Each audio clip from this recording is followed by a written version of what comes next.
Sabihin nating ang isang taon sa kalendaryo ay kumakatawan sa buong kasaysayan ng daigdig. Ang 2:00 ng hating gabi ng Enero 1 ay ang pagbuo ng daigdig at makalipas ang 365 araw ay ang kasalukuyang panahon. Kaya sa ang bahagi ng kalendaryo mo sa tingin lalabas ang mga tao sa kasaysayan ng daigdig? Ang pinakaunang palatandaan ng buhay ay lumitaw noong Pebrero 26 at ang mga dinosaur ay nawala noong araw ng Pasko. Tayo mga tao nagpakita lang tayo bandang 10:50 ng gabi sa bisperas ng bagong taon. Nabuhay tayo ng 70 minuto sa buong taon. Ang punto ko ay bilang isang uri, napakabata pa natin kumpara sa edad ng daigdig o mas malala pa sa edad ng universo. Tingnan natin ang hinaharap. Anong kapanapanabik o nakakatakot na pangyayari ang hindi mo mararanasan? Noong 2004 natuklasan ng mga siyentipiko ang isang mapanganib na asteroid na tinawag na Apophis at may 2.7% posibilidad na tatama ito sa daigdig sa Abril 13, 2029. Isang asteroid na mahigit 1,000 talampakan ng lapad ang kasalukuyang papalapit sa daigdig. Sapat ang laki ng asteroid na ito para mapatag ang isang buong lungsod, kaya nagdulot ito ng matinding takot sa karamihan ng tao. Habang mas lalo naming inoobserbahan ito para mapabuti ang aming modelo, naging malinaw na mali pala ang aming mga kalkulasyon at walang panganib na tatama talaga si Apophis sa daigdig sa susunod na isang siklo. Sa Abril 13, 2029 dadaan talaga si Apophis ng mas mababa sa 32,000 kilometro mula sa ibabaw ng ating planeta. Mas malapit pa ito kaysa sa marami sa ating mga satellite at mas malapit ng husto kumpara sa ating buwan. Medyo delikado pero ayos lang tayo. Noong 1986 na saksihan ng mundo ang pinakamalalang sakuna sa kasaysayan ng nukleyar. Ang pagkatunaw ng nuclear reactor sa Chernobyl. Dahil sa pangyayaring ito, kumalat ang radioactive na debris at fuel na sumira sa kapaligiran sa paligid. At bilang resulta ang lugar ay inihiwalay. Ang Chernobyl Exclusion Zone ay ngayon ay mahigit 1,000 square miles ng walang taong lupa na binabantayan upang maiwasan ang kapahamakan ng mga tao. Ngayon, dahil napakalaki ng pinsalang dulot ng pangyayari, tinatayang ng mga siyentipiko na ang lugar sa paligid ng reaktor ay hindi muling matitirhan hanggang sa taong 22,000. Sa taong 40,000 ang mga Voyager space probe ay sa wakas ay dadaan sa tabi ng isa pang bituin. Inilunsad ang mga spacecraft noong 1970 para maglakbay palabas ng solar system. At habang palabas sila, ginawa nila ang ilan sa mga unang obserbasyon ng mga panlabas na planeta. Sa ngayon, ang Voyager is a spacecraft ang pinakamalayong bagay na gawa ng tao mula sa daigdig. At kahit na naglalakbay na ito ng huling 50 taon ito, ay nasa 22 light hours pa lang ang layo mula sa daigdig. Kung mayroong isang sibilisasyong alien na nakatira malapit sa bituin, habang dumadaan ang Voyager is a probe, maaaring matukoy nila ito at kunin. Kung sakaling matagpuan nila ito, matatagpuan nila ang Golden Record, isang koleksyon ng mga larawan, tunog, at musika na ipinadala mula sa daigdig upang ikwento ang ating kwento. Mayroon din itong pulsar map sa pabalat na maaaring gamitin ng mga alien upang mahanap ang daigdig. Tinatayang bawat 300,000 taon tuluyang bumabaliktad ang magnetic field ng daigdig. Nagiging timog ang hilaga at kabaliktaran. Pero mukhang huli na tayo sa isang pagbabago ng poste. Ang huli ay nangyari mga 780,000 taon na ang nakalipas. Kaya sa loob ng susunod na ilang libong taon, maaari nating asahan na magpapalit ang magnetic field ng daigdig. Maaaring malagay tayo sa panganib dahil dito, mas magiging mahina tayo sa mga geomagnetic storm at tataas ang posibilidad ng malawakang pagkawala ng kuryente sa buong mundo. Pag naubos na ang gasolina ng isang napakalaking bituin sa dulo ng buhay nito, lumalamig ito at bumabagsak sa sarili sa loob ng ilang segundo. Nagpapadala ito ng mga shockwave sa buong kalawakan at ito ang tinatawag na supernova. May ilang mga bituin na nakikita natin sa ating kalangitan tuwing gabi. na malapit na sa kanilang katapusan. Mas partikular, may dalawang pulang higante na handa ng sumabog anumang oras, sina Antares at Betelgeuse. Inaasahan na pareho silang sasabog bilang supernova sa loob ng susunod na 1,000,000 taon. Teknikal na pwedeng mangyari ito bukas. Kaya baka hindi mo ito mamimiss pero malamang matagal ka nang wala bago mo pa ito maranasan. Ngayon, kapag sumabog na nga ang mga bituing ito bilang supernova, siguradong magiging kamangha-manghang tanawin ito. Ang liwanag mula sa supernova ay mas maliwanag kaysa buong buwan sa langit ng lampas 3 buwan. Sobrang liwanag nito na makikita mo pa rin ito kahit sa araw.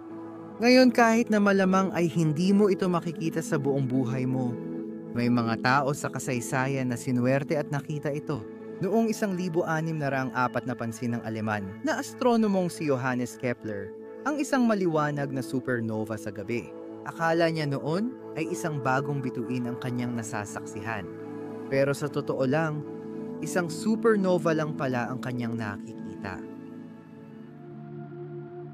Noong 1969 unang beses na nakalapag ang tao sa buwan at iniwan natin ang ating bakas, sa literal at talinghagang paraan. Ang mga tanyag na bakas ng paa ay naiwan doon, nakatatak sa ibabaw ng buwan.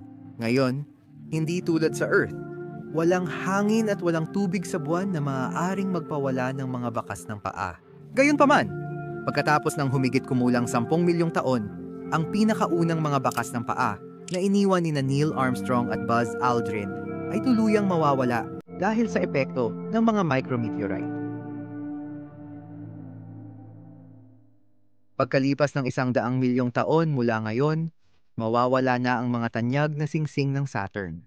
Ang mga yelong batong ito ay hinihila papunta sa Saturn sa pamamagitan ng isang prosesong tinatawag na ring rain. Ngayon, ayon sa kasalukuyang mga pagtataya natin, humigit kumulang 10 tonelada ng mga batong ito ang bumabagsak sa higanting gas bawat segundo. Talagang maswerte tayo na nabubuhay tayo sa maliit na yugto ng panahon kung saan nakikita natin ang Saturn sa buong kagandahan nito kasama ang mga singsing nito. Pero huwag kang malungkot dahil habang mawawala rin ang mga singsing ng Saturn, may isa pang planeta na magkakaroon naman ng panibagong mga singsing. Sa loob ng 40,000,000 taon, dudurugin ng gravity ng Mars ang pinakamalapit nitong buwan, ang Phobos. Ang mga pirasong ito ay kakalat sa kalangitan at bubuo ng mga bagong singsing sa paligid ng Mars. Mas maaga na ngayong taon, nakunan ng Mars rover ng National Aeronautics and Space Administration na Perseverance ang magandang kuhang ito ng Phobos na tinatakpan ng araw sa pulang planeta. Ngayon at sa hinaharap, hindi na ito mangyayari dahil mawawala na si Phobos. Kaya sana, makasaksi ang mga tao sa Mars nito gamit ang sarili nilang mga mata bago pa mahuli ang lahat.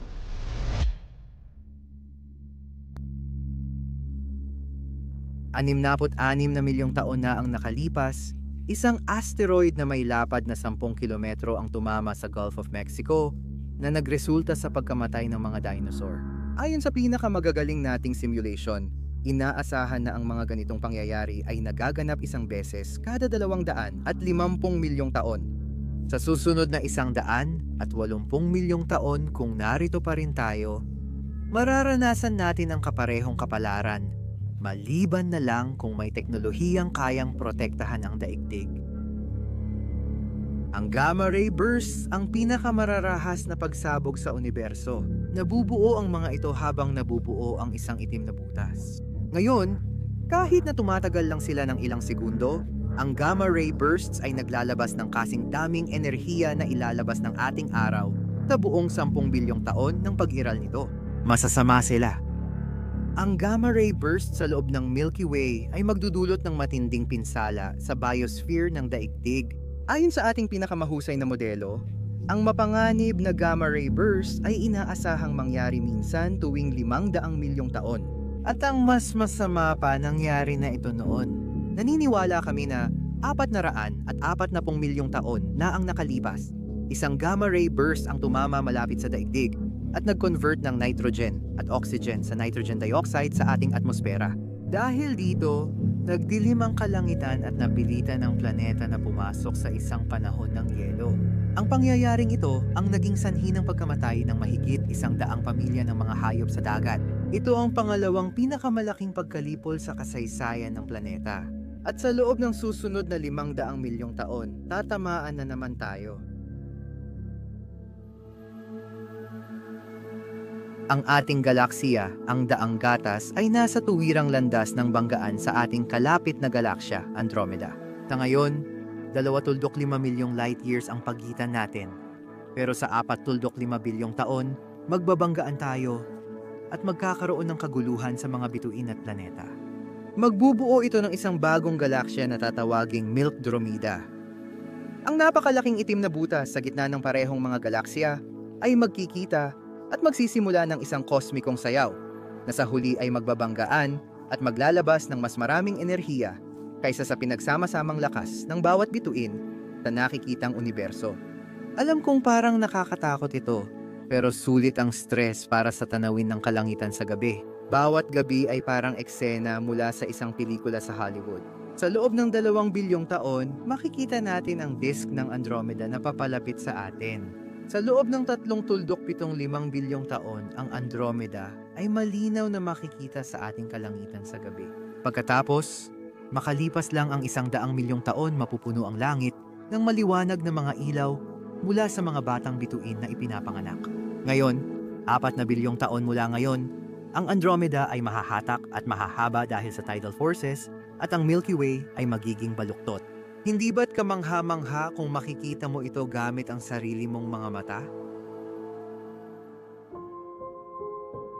Taon-taon, ang buwan ay lumalayo ng mga 2 pulgada mula sa daigdig.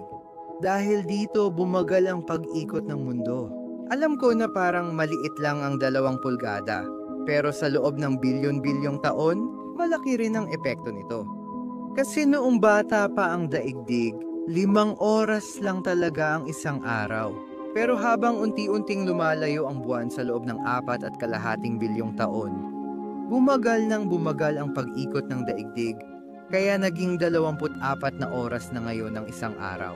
Kung magpapatuloy ang paglayo ng buwan, sa 4.5 bilyong taon aabot sa 43 oras ang haba ng isang araw sa daigdig. Sana inaasahan ng boss mo na 8 oras ka lang magtrabaho doon. May hangganan ng buhay ng bawat bituin at balang araw, mamamatay din ang ating araw. Kapag naubos na ang gasolina sa puso nito, mga 5 bilyong taon mula ngayon, tapos na ang lahat. Wala nang natirang hydrogen na pwedeng pagdugtungin sa gitna nito. Ang mga puwersa ng grabidad ang maghahari, pipigain ang pinakagitna at magpapalawak sa araw. Lalaki ng husto ang araw, magiging sobrang laki nito na lalamunin nito ang lahat ng mga panloob na mabatong planeta, kabilang na ang daigdig. Sa panahong yon, opisyal nang magiging pulang higante ang araw at mananatili ito sa ganitong anyo sa loob ng 1 bilyong taon. Sa panahong yon, mauubos na ang lahat ng hydrogen sa panlabas na core at halos helium na lang ang matitira. Ngayon, magsasanib ang helium para maging mas mabigat na elemento, kaya liliit ang araw at magiging puting duwending bituin na kasing laki ng daigdig. Mananatili na lang ito roon, dahan-dahang lumalamig sa loob ng bilyon-bilyong taon. Ngayon talagang sumisilip na tayo sa malayong hinaharap. Sa loob ng 100 trilyong taon mula ngayon, matatapos na ang pagbuo ng mga bituin. Wala nang matitirang hydrogen na maaaring panggamitin bilang panggatong. At ang universo ay mapupuno na lang ng mga itim na butas, puting duwende, kayumangging duwende, at mga neutron star. Ito ang panahon ng pagkabulok.